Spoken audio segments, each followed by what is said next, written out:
Garry James. Dan Mackay.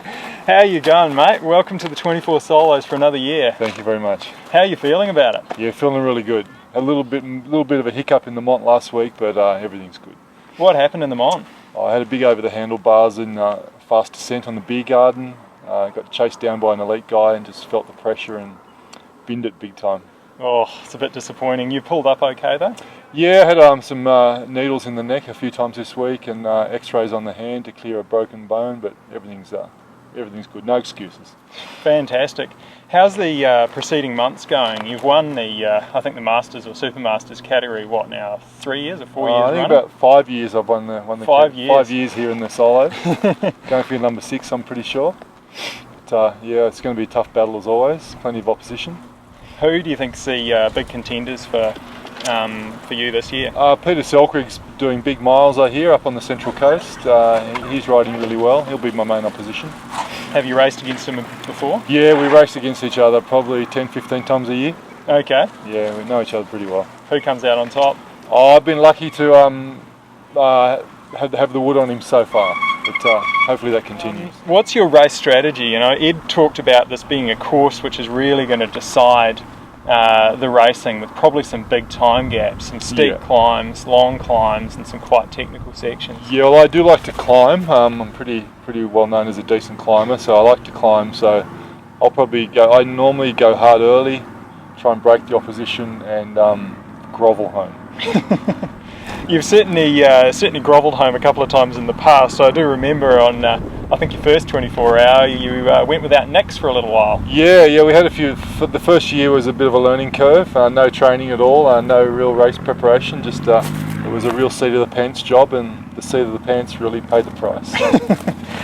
You've got some better gear this year? Yeah, I've got some beautiful On The Go gear, sponsored by On The Go Radical Racing. Mick Spencer at On The Go has given us some fabulous kit, as you can see. Yeah, it's very nice. And you're riding the dual suspension bike for the course, you think? Yeah, definitely. Yeah, I'm getting on a bit. I'm in the 50 plus category, so you really need some high quality dual suspension bikes, which there's nothing better than the Cannondale Ultimates and Scalpels. Leading up to the race, you've had some big wins. I think you spanked it in the Willow. Yeah, I had a good win in the Willow. I've had some epic battles with John Henderson in the last couple of years, and managed to get the wood on him. He beat me the previous year in the James Williamson Enduro. I understand that was a bit controversial for a bit as well. Yeah, there was a bit of controversy in the previous year. A little bit of what happened? Oh, a little bit of team tactics went on. Some people approve of it, some don't. But it's just racing, and they didn't break the rules technically, so all's good. You got any teammates out here racing today? Yeah, we got a really good crew. Jason English has come across to On The Go Racing. You just can't get any better than the world champion. Got young up and coming rider James Ross, Nathan Spencer, the owner of the team's brother. He's a high quality rider. A bit of an untried racer person over the 24 category, but we'll see how he goes. You've been giving him a bit of advice on what to expect? No, well, we only found out he's racing today. He was doing the 6 and 6 race, but apparently he's manned up and doing the 24, so it'll be like my first one for Nathan, I think. A bit of a seat of the pants job. What advice would you give him?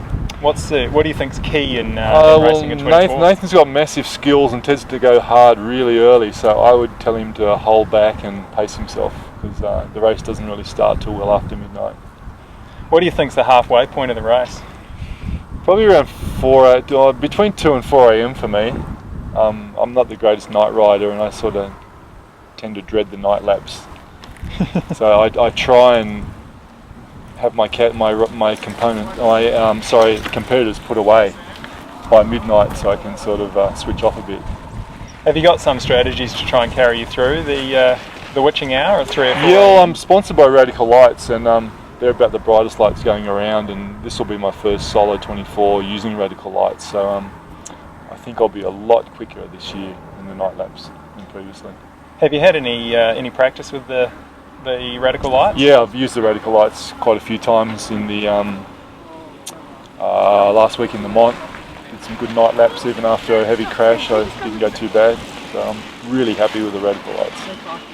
you find you're using a light pair, or are you just running a helmet light? No, I'm definitely running a handlebar and helmet because I don't really train much for night riding. So for me, the more light, the better.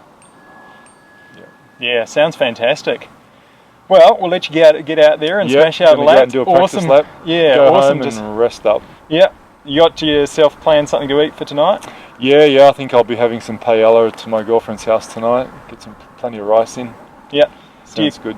Do you carb load before you go? Or no, I pretty well eat carbs all around. Carb loading really has been debunked a bit over the last few years. We elite athletes in endurance races, we tend to eat nothing but carbs really anyway, so it's not really necessary. There's certainly been a lot of suggestion that the whole depletion and refueling of carbs before a race probably generates little other than making you uncomfortable. Yeah, well, 24-hour racing, you really need to be in control of the stomach and the digestive function. So I try not to do anything different, really. You got some good race food? Well, I'm a bit unusual with the race food. I pretty well do. I've done my last 3 or 4 solos on nothing but gels, a few Cliff gel blocks, and the odd maybe 1 or 2 bananas, and that's about it. Oh, so it's not really good for the couple of days after the race, but it gets me through. Fantastic. Enjoy it out there, mate. Thanks, we'll be Dan. cheering for you. Thank you so much.